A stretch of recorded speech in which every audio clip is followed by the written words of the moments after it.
ಓಂ ಶ್ರೀ ಗುರುಭ್ಯೋ ನಮಃ. ವಕ್ರತುಂಡ ಮಹಾಕಾಯ ಕೋಟಿ ಸೂರ್ಯ ಸಮಪ್ರಭಾ ನಿರ್ವಿಘ್ನಂ ಕುರು ಮೇ ದೇವ ಸರ್ವ ಕಾರ್ಯ ಸರ್ವದಾಂ. ಓಂ ಧರಣಿ ಗರ್ಭ ಸಂಭೂತಂ ವಿದ್ಯುತ್ ಕಾಂತಿ ಸಮಪ್ರಭಂ ಕುಮಾರಂ ಶಕ್ತಿ ಹಸ್ತಂಚಂ ತಂ ಮಂಗಳಂ ಪ್ರಣಮ್ಯಾಮ್ಯಹಂ. ಶ್ರೀ ಮಂಗಳದೇವಾಯ ನಮಃ. ನೋಡಿ, ಇದು ಮಂಗಳ ಅಂದರೆ ಇದು ಭೂಮಿ ಒಡೆಯ ಅಂತ. ಈ ಮಂಗಳನ್ನು ಆರಾಧನೆ ಮಾಡಿ ಇದನ್ನು ಕಾರ್ಯಕ್ರಮ ಆರಂಭ ಮಾಡ್ತಿದ್ದೀವಿ. ಈ ಕುಜ ಅಂದರೆ ಭೂಮಿಗೆ ಒಡೆಯನಾಗಿರ್ತಾನೆ. ಈ ಭೂಮಿಯಲ್ಲಿ ನಾವು ಬದುಕಿ ಬಾಳಬೇಕು. ಈ ಭೂಮಿ ಪರಿಶುದ್ಧವಾಗಿದ್ದರೆ ನಮಗೆ ಈ ಜಗತ್ತಲ್ಲಿ ನಾವು ಬದುಕಬೇಕು. ಮತ್ತು ನಮ್ಮ ಮನೆ ನಮಗೆ ನೆಮ್ಮದಿಯಲ್ಲಿದೆ ಅಂದರೆ ನಮ್ಮ ವಾಸ್ತು ಮನೆಯಲ್ಲಿದೆ. ವಾಸ್ತು ಅಂದ್ರೇನು? ವಾಸಿಸುವ ಸ್ಥಳ ಶುದ್ಧವಾಗಿರಬೇಕು. ಮತ್ತು ಎಲ್ಲಿ ಯಾವ ದಿಕ್ಕಲ್ಲಿ ಏನೇನು ಇರಬೇಕು, ಈಶಾನ್ಯ, ಆಗ್ನೇಯ, ವಾಯುವ್ಯ, ನೈಋತ್ಯ, ಈ ಭಾಗಗಳನ್ನು ಸರಿಯಾಗಿ ತಿಳ್ಕೊಂಡು ಮಧ್ಯ ಬ್ರಹ್ಮಸ್ಥಾನ ಇವನ್ನ ತಿಳ್ಕೊಬೇಕು ನಾವು. ಆಗ್ನೇಯದಲ್ಲಿ ಅಡುಗೆ ಮನೆ, ಈಶಾನ್ಯದಲ್ಲಿ ದೇವ್ರ ಮನೆ, ವಾಯುವ್ಯದಲ್ಲಿ ಏನಿರಬೇಕು, ಮತ್ತು ನೈಋತ್ಯದಲ್ಲಿ ಏನಿರಬೇಕು, ಈ ರೀತಿ ಎಲ್ಲ ಸ್ವಲ್ಪ ತಿಳ್ಕೊಂಡು ನಾವು ಜೀವನ ನಡೆಸಿದ್ರೆ ಅದೇ ನೈಋತ್ಯ ಅಂದರೆ ಕುಬೇರ ಮೂಲೆ ಅಂತ ಹೇಳ್ತೀವಿ. ಅಲ್ಲಿ ಮನೆ ಒಡೆಯ ಮಲಗುವಂಥದ್ದು. ಈಶಾನ್ಯದಲ್ಲಿ ದೇವರು ಮತ್ತು ಮನೆ ಹಿರಿಯರು ಮಲಗುವಂಥದ್ದು. ಈ ರೀತಿ ವಾಯುವ್ಯದಲ್ಲಿ ಬಚ್ಚಲು ಮನೆ, ಬಾತ್ರೂಮು ಈ ರೀತಿ ಇರುತ್ತೆ. ಒಂದೊಂದು ದಿಕ್ಕಲ್ಲಿ ಒಂದೊಂದು ವಿಶೇಷ ಜಾಗ. ನೋಡಿ, ಡೈನಿಂಗ್ ಟೇಬಲ್ ಎಲ್ಲಿದೆ ಅಂದರೆ ಮಧ್ಯ ಬ್ರಹ್ಮಸ್ಥಾನದಲ್ಲಿ ಮೇಲೆ ವಾರ ಹಾಕಬಾರ್ದು, ಬ್ರಹ್ಮಸ್ಥಾನ ಬಿಟ್ಟು ಹಾಕಬೇಕು. ಮತ್ತು ಊಟ ಮಾಡೋದು ಯಾವ ರೀತಿ, ಓದೋದು ಯಾವ ರೀತಿ, ಮಕ್ಕಳು ವಿದ್ಯಾಭ್ಯಾಸ ಇಲ್ಲ, ಮನೆಯಲ್ಲಿ ಚಿಂತನೆ, ಮನೆ ಟೆನ್ಷನ್ನು, ಇವು ಯಾಕೆ ಆಗ್ತಾವಂದರೆ ಈ 4 ದಿಕ್ಕುಗಳು ಬದಲಿ ಆದರೆ, ನೀವು ಬೇರೆ ಉಲ್ಟಾ ಮಾಡಿದರೆ, ನೋಡಿ ಬಾತ್ರೂಮಲ್ಲಿ ಮಾಡೋ ಕೆಲಸ ಬಾತ್ರೂಮಲ್ಲೇ ಆಗಬೇಕು, ಅಡುಗೆ ಮನೆಯಲ್ಲಿ ಏನಿದೆ ಅಡುಗೆ ಮನೆಯಲ್ಲಿ ಕೆಲಸ ಅದೇ ಆಗಬೇಕು. ಯಾವುದು ಒಂದಕ್ಕೊಂದು ಚೇಂಜ್ ಆಗಲ್ಲ. ಎಲ್ಲಿ ಕುತ್ಕೊಂಡ್ರೆ ಏನು ಮನೋಭಾವನೆ ಬರುತ್ತೆ. ನಾವು ಟಿ ವಿ ಹಾಲಲ್ಲಿ ಕುತ್ಕೊಂಡ್ವಿ, ಟಿ ವಿ ಅಂದರೆ ಎಂಟರ್ಟೈನ್ಮೆಂಟ್, ಎಂಜಾಯ್ಮೆಂಟ್. ಹಾಗೆ ಬೆಡ್ರೂಮ್ ಅಂದರೆ ಒಂದು, ಅಡುಗೆ ಮನೆ ಅಂದರೆ ಊಟ, ಅಲ್ಲಿ ಅಡುಗೆ. ಈ ದೇವ್ರ ಮನೆ ಈಶಾನ್ಯಕ್ಕೆ ಹೋದರೆ ದೇವ್ರ ಮೇಲೆ ಭಕ್ತಿ. ನೋಡಿ, ಈ ಭಾಗದಲ್ಲಿ ಹೋದಾಗ ನಮ್ಗೆ ಆ ಚಿಂತನೆ ಬರಬೇಕು. ಅದೇ ರೀತಿ ನಾವು ಇದ್ಕೊಂಡು ನೋಡ್ತಾ ಹೋದರೆ ನಮಗೆ ವಾಸ್ತು ಅಂದರೆ ಇಲ್ಲಿ ಸರಳ ವಾಸ್ತು ಆಗಿರಬೇಕು. ಯಾವುದು ಭಯ ಬೀಳೋ ವಾಸ್ತು ಅಲ್ಲ. ವಾಸ್ತು ಕೆಟ್ಟಿದೆ, ಸರಿ ಇಲ್ಲ, ಟೆನ್ಷನ್ ಬೇಡ. ಈ ಋಷಿ ಮನಿಗಳು ನಮಗೆ ಶಾಸ್ತ್ರ, ವಾಸ್ತು, ವೇದ, ಮಂತ್ರ ಎಲ್ಲ ಕೊಟ್ಟಿದ್ದಾರೆ ಅಂದರೆ ನಮ್ಮ ಅನುಕೂಲ ಕೊಟ್ಟಿದ್ದಾರೆ. ನಾವು ಅದನ್ನು ಸರಿಯಾದ ವ್ಯಕ್ತಿ ಕಡೆ ಸರಿಯಾಗಿ ತಿಳ್ಕೊಂಡು ನೀವು ಅದನ್ನು ಜೀವನದಲ್ಲಿ ಪಾಲನೆ ಮಾಡಿಕೊಂಡ್ರೆ ಅದು ನಿಮಗೆ ಒಳ್ಳೆಯದಂತಲೇ ಮಾಡಿದ್ದಾರೆ, ಕೆಟ್ಟದಕ್ಕಂತೂ ಮಾಡಿಲ್ಲ. ಇಲ್ಲಿ ಋಷಿ ಮನಿಗಳು ಭಯ ಬೀಳ್ಸೋಕೆ ಮಾಡಿಲ್ಲ, ಇನ್ನೊಂದು ಭಯ ಓಡ್ಸೋಕೆ ಮಾಡಿದ್ದಾರೆ. ಇದನ್ನು ನಾವು ಸರಿಯಾಗಿ ಅರ್ಥ ಮಾಡ್ಕೊಂಡಿಲ್ಲ, ಸರಿಯಾದ ವ್ಯಕ್ತಿನ ರೀಚ್ ಆಗಿಲ್ಲ ಅಂತ. ನಾವು ಸರಿಯಾದ ವ್ಯಕ್ತಿ ತಿಳ್ಕೊಂಡು ಸರಿಯಾಗಿ ನೀವು ಮಾರ್ಗದರ್ಶನ ತೊಗೊಂಡಿದ್ದಾದರೆ ನೋಡಿ, ಪೂರ್ವ ದಿಕ್ಕಿಗೆ ನೀವು ಕುತ್ಕೊಂಡು ಪೂಜೆ ಮಾಡಿದರೆ ಫಲ ನಿಮಗಾಗುತ್ತೆ. ದೇವರು ಯಾವ ದಿಕ್ಕಿಗೆ ಅಂತಲ್ಲ, ದೇವರು ಅಂತರ್ಯಾಮಿ, ಇಡೀ ಜಗತ್ತೇ ದೇವರು. ನಾವು ಪೂರ್ವ ದಿಕ್ಕಿಗೆ ಕುತ್ಕೊಂಡು ದೇವರನ್ನು ಭಕ್ತಿಯಿಂದ ಶ್ರದ್ಧೆಯಿಂದ ಪೂಜೆ ಮಾಡಿದರೆ ನಮಗೆ ಪೂಜೆ ಫಲ ಸಿಗುತ್ತೆ. ಅದೇ ನೀವು ದಕ್ಷಿಣ ಕತೆಗೆ ಕುತ್ಕೊಂಡು ನೀವು ಪೂಜೆ ಮಾಡಿದರೆ ಅಲ್ಲಿ ಯಮನ ಪೂಜೆ ಮಾಡ್ದಂಗೆ.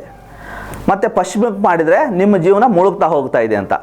ಆ ರೀತಿ ಪೂಜೆ ಪುನಸ್ಕಾರಗಳಲ್ಲಿದೆ. ಮತ್ತು ಒಂದು ಊಟ ಮಾಡೋದು ನೋಡಿ, ಊಟ ಮಾಡುವಾಗ ನೀವು ಎಲ್ಲಿ ಪೂರ್ವ ದಿಕ್ಕು ಅಥವಾ ಉತ್ತರ ದಿಕ್ಕಿಗೆ ಕೂತ್ಕೊಂಡೆ ಊಟ ಮಾಡಬೇಕು. ಅದು ಊಟ ಒಳ್ಳೆ ಡೈಜೆಷನ್ ಕ್ರಿಯೆಯಾಗಿ ನಿಮಗೆ ಅನಾರೋಗ್ಯ ಕಡಿಮೆ ಆಗಿ ಆರೋಗ್ಯ ಹೆಚ್ಚಾಗುತ್ತೆ.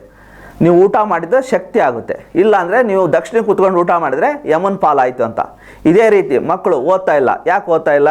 ಪಶ್ಚಿಮಕ್ಕೆ ಕೂತ್ಕೊಳ್ಳೋದು ಮತ್ತು ದಕ್ಷಿಣಕ್ಕೆ ಕೂತ್ಕೊಳ್ಳೋದು, ಪೂರ್ವ ದಿಕ್ಕಿಗೆ ಕೂತ್ಕೋಬೇಕು. ಮಕ್ಕಳು ಈಶಾನ್ಯ ಭಾಗದಲ್ಲಿ ಇದ್ದು ಈಶಾನ್ಯದಲ್ಲಿ ಕೂತ್ಕೊಂಡು ಓದಿದ್ದೇ ಆದರೆ ಅವ್ರಿಗೆ ಮೆಮೊರಿ ಪವರ್ ಜಾಸ್ತಿ ಆಗುತ್ತೆ. ಈಶಾನ್ಯ ಅಂದರೆ ಅಲ್ಲಿ ವಾಸ್ತು ಪುರುಷನ ತಲೆ ಭಾಗ ಇರುತ್ತೆ. ನೀವು ಹೋಗಿ ಕಾಲು ಹತ್ತು ಕೂತ್ಕೊಂಡ್ರೆ ಲಾಭ ಕೊಡೋಲ್ಲ, ಭುಜದ ಹತ್ರ ಕೂತ್ಕೊಂಡ್ರೆ ಕೊಡೋಲ್ಲ. ಈಶಾನ್ಯ ಭಾಗದಲ್ಲೇ ಕೂತ್ಕೊಂಡು, ಇಲ್ಲಾಂದರೆ ಪೂರ್ವ ದಿಕ್ಕಿಗೆ ಉತ್ತರ ದಿಕ್ಕಿಗೆ ಆದರೂ ಕೂತ್ಕೊಂಡು ಓದಿದ್ದೇ ಆದರೆ ಮಕ್ಕಳಿಗೆ ಒಳ್ಳೆಯ ಅಭಿವೃದ್ಧಿ ಜ್ಞಾನ ಹೆಚ್ಚುತ್ತಾ ಹೋಗುತ್ತೆ. ಮತ್ತು ಈಶಾನ್ಯ ಭಾಗ ಏನಾದರೂ ಕೆಟ್ಟಿದ್ರೆ ಮಕ್ಕಳು ದುಶ್ಚಟಗಳು, ದುಷ್ಟ ಜನಗಳ ಸಹವಾಸ, ಈ ದುರ್ಮಾರ್ಗಗಳು ಇಂಥವೆಲ್ಲ ಹಿಡಿಯೋದಿರುತ್ತೆ. ನೋಡಿ, ಈ ರೀತಿ ಎಲ್ಲನೂ ಒಂದೊಂದಕ್ಕೂ ಒಂದೊಂದು ಸ್ಪೆಷಲಾಗಿ ವಾಸ್ತು ದೋಷ ಇದೆ. ಮತ್ತು ಆಗ್ನೇಯ ಅಂದರೆ ಅಡುಗೆ ಮನೆ. ಅಡುಗೆ ಮನೆಯಲ್ಲಿ ಯಾರು ಇರ್ತಾರೆ ಹೆಚ್ಚು? ಮನೆ ಒಡತಿ. ಆ ಮನೆ ಒಡತಿ ಅಲ್ಲಿ ಅಡುಗೆ ಚೆನ್ನಾಗಿದೆ ಅಂದರೆ ಆ ಆಗ್ನೇಯ ದಿಕ್ಕು ಕರೆಕ್ಟಾಗಿದೆ ಅಂತ. ಆಗ್ನೇಯದಲ್ಲಿ ಏನಾಗಬಾರ್ದು, ಯಾವುದೇ ನಿಮಗೆ ಬೇಡವಾದ ವಸ್ತುಗಳನ್ನ ಇಟ್ಕೋಬಾರ್ದು. ಅಲ್ಲಿ ಯಮಾಗ್ರಜಮ್ ಅಂತ ಹೇಳ್ತೀವಿ. ಅಲ್ಲಿ ಯಮನ ಸ್ಥಾನ ಆಗಿರೋದ್ರಿಂದ ಶುದ್ಧವಾಗಿ ಅಡುಗೆ ಮನೆ ಹೆಂಗೋ ಇಟ್ಕೊಂಡು ಎಲ್ಲೆಲ್ಲೋ ಪಾತ್ರೆ ಬಿಸಾಡಿ ಅಡುಗೆ ಸಾಮಾನುಗಳು ಎಲ್ಲೆಲ್ಲೋ ಇಟ್ಕೊಳ್ಳೋದ್ರಿಂದ ನಿಮಗೆ ವಾಸ್ತು ಕೆಟ್ಟೋಗುತ್ತೆ. ಮೊದಲು ಪರಿಶುದ್ಧವಾದ ವಾಸ್ತು.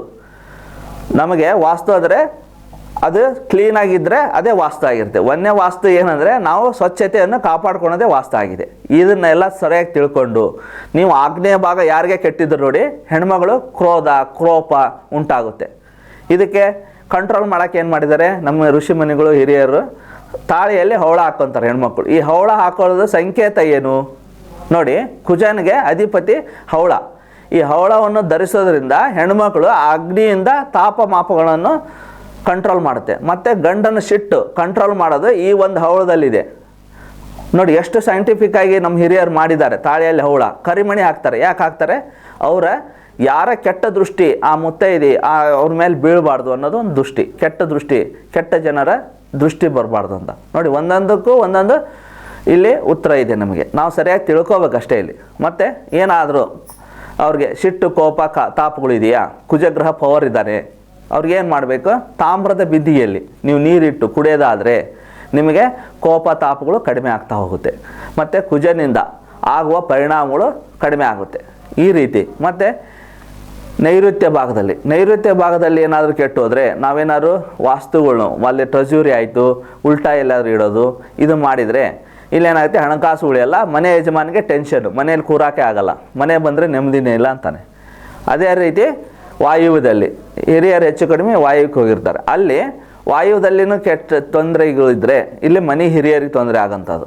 ಈ ರೀತಿ ಒಂದಕ್ಕೊಂದು ಸಮಸ್ಯೆ ಇದೆ. ಮತ್ತು ಬ್ರಹ್ಮಸ್ಥಾನ ಅಂತ ಹೇಳಿದ್ವಿ, ಬ್ರಹ್ಮಸ್ಥಾನದಲ್ಲಿ ಏನಾದರೂ ಮೆಟ್ಲು ಭಾರಗಳು ಬಂದರೆ ನಿಮಗೆ ತೊಂದರೆಗಳು ಅನಾರೋಗ್ಯಗಳು ಬರ್ತಾ ಹೋಗುತ್ತೆ. ಆ ಬ್ರಹ್ಮಸ್ಥಾನವನ್ನು ಸರಿಯಾಗಿಡಬೇಕು. ಅದಕ್ಕೆ ಮನೆ ಮಧ್ಯಭಾಗ ಅಂತ ಹೇಳ್ತೀವಿ, ಮಧ್ಯಭಾಗದಲ್ಲಿ ಅಲ್ಲಿ ಭಾರ ಹಾಕಬಾರ್ದು. ಈ ರೀತಿ ಒಂದೊಂದಕ್ಕೂ ಒಂದೊಂದು ವಾಸ್ತುಸ್ಥಿತಿ ಇದೆ. ಇದನ್ನು ನೀವು ತಿಳಿಬೇಕಂದ್ರೆ ನಮ್ಮ ಶ್ರೀ ಹರಿಹರ ವೇದ ಬ್ರಹ್ಮ ಗುರುಕುಲ ಬಂದು ಇಲ್ಲ ಒಂದು ಫೋನ್ ಕರೆ ಮಾಡಿ, ನಿಮ್ಮ ವಾಸ್ತು ಏನೇ ಸಮಸ್ಯೆ ಇರಲಿ ನಮ್ಮ ಶಿಷ್ಯರಿದ್ದಾರೆ ಬಂದು ನೋಡಿ, ಇಲ್ಲ ಜಾಸ್ತಿ ಸಮಸ್ಯೆ ಇದೆಯಾ ನಾವೇ ನೇರವಾಗಿ ಬಂದು ಇದಕ್ಕೆಲ್ಲ ನಿಮಗೆ ಮಾರ್ಗದರ್ಶನ ಕೊಡ್ತೀವಿ. ನೋಡಿ ಸಮಯ ಕೆಟ್ಟಿದೆ ಅಂತೀವಿ, ಸಮಯ ನೋಡಿ ಯಾವ ದಿಕ್ಕಿಗಿರಬೇಕು, ಒಂದು ಗಡಿಯಾರನೂ ಇದೇ ದಿಕ್ಕಿಗಿರಬೇಕು ಅಂತ ವಾಸ್ತು ಇದೆ.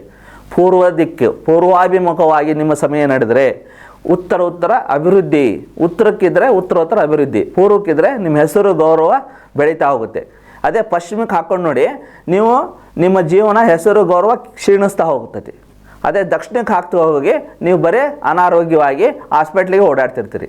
ನೋಡಿ ಈ ವಾಸ್ತುಗಳು ಯಾವ ರೀತಿ ಇದೆ, ಮತ್ತು ಯಾವ ಫೋಟೋ ಸತ್ತರು ಬದುಕಿದವರು, ಮತ್ತು ನಮ್ಮ ಫೋಟೋಗಳು, ಮನೆ ಹಿರಿಯರು, ಈ ಮಕ್ಕಳು ಯಾವ ರೀತಿ ಯಾವ ದಿಕ್ಕಲ್ಲಿ ಹಾಕಬೇಕು, ಇದು ವಿಶೇಷವಾದ ಒಂದು ರೆಮಿಡಿ ಅಂತ ಅನ್ಕೋಬೇಕು. ಇವನ್ನೆಲ್ಲ ನೀವು ಮಾಡಿ ಪಾಲನೆ ಮಾಡಿಕೊಂಡ್ರೆ ಇರೋದಲ್ಲೇ ದೊಡ್ಡ ಮನೆ ಇಲ್ಲ, ಚಿಕ್ಕ ಮನೆ ಇಲ್ಲ, ಸಣ್ಣ ರೂಮ್ ಇದೆ, ಆ ಮನೋಭಾವನೆ ಬೇಡ. ನಮಗೆ ಎಷ್ಟೇ ಇರಲಿ ಇರೋದ್ರಲ್ಲೇ ಶುದ್ಧವಾಗಿ ಇಟ್ಕೊಂಡು ಇರೋದ್ರಲ್ಲೇ ನಾವು ನೆಮ್ಮದಿಗೆ ಪಾಡಬೇಕು. ನಾವು ನಮ್ಗಿಂತ ಕೆಳವರ್ಗ ನೋಡ್ಕೊಂಡು ನಾವು ಬದುಕಿದರೆ ಉನ್ನತ ಸ್ಥಾನ ಪಡಿತೀವಿ. ನಾವೇನಾದ್ರು ಮೇಲೆ ನೋಡ್ಕೊಂಡು ತಳ ನೋಡಿದರೆ ಆಗಲ್ಲ. ಅದಕ್ಕೆ ಹಿರಿಯರು ಹೇಳಿದ್ರು, ಹಾಸಿಗೆ ಇದ್ದಷ್ಟು ಕಾಲು ಚಾಚು ಅಂತ. ನೋಡಿ ನಮ್ಮ ಎಷ್ಟಿದೆ, ನಮ್ಮ ದುಡಿಮೆ ಬಂಡವಾಳ ಎಲ್ಲ ನೋಡಬೇಕು. ಅದನ್ನು ನೋಡಿಕೊಂಡು ಅಸಂತೃಪ್ತಿ ಆಗಬಾರ್ದು. ಇಲ್ಲಿ ಮನೆ ಹೊಡಿತಿ, ಇಲ್ಲಿ ಎಲ್ಲದಕ್ಕೂ ಟೆನ್ಷನ್ ಆಗೋಕ್ಕೆ ಕಾರಣ ಏನಂದರೆ ಮನೆ ಹೊಡಿತೆ ಅಸಂತೃಪ್ತಿ ಆಗಬಾರ್ದು. ಅವರೇ ಲಕ್ಷ್ಮಿ ಆಗಿರ್ತಾರೆ. ಅವ್ರು ಅಸಂತೃಪ್ತವಾಗಿದ್ದರೆ ನಿಮಗೆ ಮನೆಯಲ್ಲಿ ನೆಮ್ಮದಿ ಇಲ್ಲ. ಅವ್ರು ಫಸ್ಟ್ ಸಂತೋಷವಾಗಿದ್ದು ಗಂಡನ ಹೋಗುವಾಗ ಪ್ರೀತಿಯಿಂದ ಬೀಳ್ಕೊಟ್ರೆ ಆಗೋ ಕೆಲಸಗಳು ಚೆನ್ನಾಗಾಗ್ತದೆ. ಇದನ್ನು ಅವರು ಸರಿಯಾಗಿ ಅರ್ಥ ಮಾಡ್ಕೋಬೇಕು. ಇಲ್ಲ ಗುರುಗಳೇ ಟೆನ್ಷನ್ನು, ನಮ್ಮ ಮನೆಯವರು ಟೆನ್ಷನ್, ನೀವು ಟೆನ್ಷನ್ ಆಗ್ತೀರ ಅವ್ರಿಗೆ ಟೆನ್ಷನ್ ಆಗುತ್ತೆ. ನೀವು ಕೂಲಾಗಿದ್ದಿ. ಅದಕ್ಕೆ ಹೆಣ್ಣನ್ನು ಈ ಭೂಮಿಗೆ ಹೋಲಿಸಿದ್ದಾರೆ. ಭೂಮಿ ಎಷ್ಟು ಭಾರ ಹಿಡಿಯುತ್ತಲ್ಲ ಆ ರೀತಿ ಹೆಣ್ಮಕ್ಳು ಆ ಸಹನೆ ಕ್ಷಮೆಯ ದರಿದ್ರಿ ಅಂತ ಹೇಳ್ತೀವಿ ನಾವು. ಎಲ್ಲನೂ ಸಹಿಸ್ಕೊಂಡು ಅದನ್ನು ಆ ಜೀವನ ಕುಟುಂಬ ಅವ್ರ ಮೇಲೆ ನಿಂತಿರುತ್ತೆ. ಆ ಕುಟುಂಬ ಮೇನ್ ಸಾರಥಿ ಗಂಡ್ಮಗ ಆಗಿದ್ದರೂ ಹೆಣ್ಮಕ್ಳು ನಡೆಸ್ಕೊಂಡು ಹೋಗೋರು ಅದನ್ನ ರಥಾನ. ಅದನ್ನು ಸರಿಯಾಗಿ ಇವ್ರು ತಿಳ್ಕೊಂಡು ಯಾರ ಮೇಲೆ ಸಿಟ್ಟು ಕೋಪ ಬರುತ್ತೆ. ನಿಮ್ಗೆ ಅದೃಷ್ಟಗಳು ಯಾಕೆ ಬಂದಿಲ್ಲ ಅಂತ ಕೇಳಿ, ನಿಮ್ಮ ಜಾತಕಗಳು ನೋಡಿ, ನಿಮ್ಮ ಮಕ್ಕಳ ಜಾತಕ ನಿಮ್ಮ ಇಲ್ವಾ, ನಿಮ್ಮ ಮಕ್ಕಳ ಜಾತಕನ ಕೊಡಿ. ನಿಮ್ಮ ಮಕ್ಕಳ ಜಾತಕದಿಂದನೂ ನಿಮ್ಮ ಅದೃಷ್ಟ ಫಲಾಫಲಗಳು ತಿಳಿಯುತ್ತೆ. ನಿಮ್ಮ ಕರ್ಮ ದೋಷಗಳು, ನಮ್ದು ಏನು ಕರ್ಮ ಇದೆ ಸ್ವಾಮಿ ನಮಗೇನೋ ಗೊತ್ತಾಗ್ತಾ ಇಲ್ಲ ಅಂತೀರಿ. ಯಾವುದು ಕರ್ಮ ನಿಮಗೆ ಗೊತ್ತಿಲ್ವಾ, ನಿಮ್ಮ ಮಕ್ಕಳ ಜಾತಕ ಇದೆ ಅಂತ ತಿಳ್ಕೊಳ್ಳಿ. ನಿಮ್ಮ ಮಕ್ಕಳಿಂದನೂ ನಿಮ್ಮ 50% ಭವಿಷ್ಯವಾಣಿಗಳು ಸಿಗುತ್ತೆ. ನಿಮ್ಮ ಕರ್ಮಗಳು ದೋಷಗಳು ಕರ್ಮ ಫಲನೇ ಮಕ್ಕಳಾಗಿರ್ತಾರೆ. ಆದ್ದರಿಂದ ನಿಮ್ಮ ಮಕ್ಕಳ ಜಾತಕದಿಂದ ನಿಮ್ಮ ಕರ್ಮ ಫಲಾಫಲಗಳನ್ನು ತಿಳಿಯಬಹುದು. ಇದು ನಮಗೆ ವರ ಅಂತ ತಿಳ್ಕೋಬೇಕು. ಶಾಸ್ತ್ರ ಅಂದರೆ ಏನೋ ಒಂದು ಹೇಳ್ತಾರೆ ಬಿಡಿ ಸ್ವಾಮಿ, ಅಲ್ಲ ಏನೋ ಒಂದು ಹೇಳೋದಲ್ಲ, ನೀವು ಕೇಳಿ ನಾವು ಹೇಳೋದಲ್ಲ. ಆ ಶಾಸ್ತ್ರನೇ ಮಾತಾಡಬೇಕು. ಆ ಶಾಸ್ತ್ರ ಏನು ಹೇಳುತ್ತೆ ಅದನ್ನು ನೀವು ಕೇಳಬೇಕು, ನಾನು ಕೇಳಬೇಕು. ಎಲ್ಲರೂ ಪಾಲನೆ ಮಾಡೋಕ್ಕಿರೋದು ಶಾಸ್ತ್ರ. ನಾವು ಹೇಳ್ದಂಗೆ ನೀವು ಹೇಳ್ದಂಗೆ ಅಡ್ಜಸ್ಟ್ಮೆಂಟಿಂಗ್ ಶಾಸ್ತ್ರ ಇಲ್ಲ. ಶಾಸ್ತ್ರ ನಾನು ಹೇಳಿದ್ರು ಒಂದೇ ಇರಬೇಕು, ಇನ್ನೊಬ್ರು ಹೇಳಿದ್ರು ಒಂದೇ ಇರಬೇಕು. ಯಾಕಂದರೆ ಬುಕ್ಕು ಲೆಕ್ಕ ಮತ್ತು ಯಾವುದೇ ಒಂದು ಗ್ರಂಥ ಒಂದೇ ಅದು. ಅವ್ರು ಶಾಸನ ಅಂತ ಶಾಸನ ಬರೆದಿಟ್ಬಿಟ್ರೆ ಸೆಕ್ಷನ್ ಇದ್ದಂಗೆ, ಈ ಸಮಸ್ಯೆಗೆ ಈ ಶಿಕ್ಷೆ, ಈ ಸಮಸ್ಯೆಯಿಂದ ಈ ಗ್ರಹದಿಂದ ಇದು ಲಾಭ, ಆ ಲಾಭ ಅಂದರೆ ಲಾಭನೇ ಬರುತ್ತೆ, ನಷ್ಟ ಅಂದರೆ ನಷ್ಟನೇ ಬರುತ್ತೆ, ಸೆಕ್ಷನ್ ವೈಸೇ ಇರುತ್ತೆ. ನಾವು ಅದನ್ನು ಸರಿಯಾಗಿ ಅರ್ಥ ಮಾಡ್ಕೊಂಡಿಲ್ಲ, ಸರಿಯಾದ ವ್ಯಕ್ತಿಗಳನ್ನ ರೀಚ್ ಆಗಿರಲ್ಲ.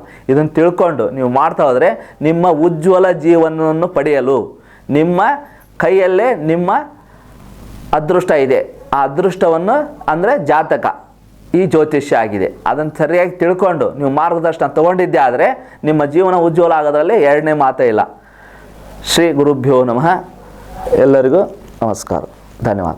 ಎಲ್ಲ ನನ್ನ ವೀಕ್ಷಕ ಪ್ರಭುಗಳಿಗೆ ನಾವು ಶ್ರೀ ಹರಿಹರ ವೇದ ಬ್ರಹ್ಮ ಗುರುಕುಲ ವತಿಯಿಂದ ಕುಮಾರಸ್ವಾಮಿ ವಿದ್ವಾನ್ MA ಆಚಾರ್ಯ ನಿಮ್ಮ ಯಾವುದೇ ಸಮಸ್ಯೆಗಳಿಗೆ, ನಿಮ್ಮ ಯಾವುದೇ ಕುಂದುಕೊರತೆಗಳಿಗೆ, ಜ್ಯೋತಿಷ್ಯ ಸಂಬಂಧಪಟ್ಟ ಯಾವುದೇ ಮಾಹಿತಿಗಾಗಿ ನಮ್ಮ ಸ್ಕ್ರೀನ್ ಮೇಲೆ ಬರ್ತಿರೋ ನಂಬರ್ಗಳನ್ನು ಸಂಪರ್ಕಿಸಿ ಮತ್ತು ಯೂಟ್ಯೂಬ್, ಫೇಸ್ಬುಕ್, ಇನ್ಸ್ಟಾಗ್ರಾಮ್ ಇವುಗಳನ್ನು ಸಬ್ಸ್ಕ್ರೈಬ್ ಮಾಡಿಕೊಂಡು ನಾವು ಕೊಡಂಥ ಈ ಸಂಸ್ಥೆ ವತಿಯಿಂದ ನಿಮಗೆ ನೀಡ್ತಾ ಇರುವ ವಿಡಿಯೋಗಳನ್ನು ಮೊದಲಿಗೆ ನೋಡಲು ಸಬ್ಸ್ಕ್ರೈಬ್ ಮಾಡ್ಕೊಳ್ಳಿ, ಲೈಕ್ ಮಾಡಿ, ಇನ್ನೂ ಶೇರ್ ಮಾಡಿ. ಇನ್ನೂ ಹೆಚ್ಚಿನ ಮಾಹಿತಿಗಾಗಿ ತುಂಬ ನಿಮಗೆ ಅನುಕೂಲ ಆಗುತ್ತದೆ.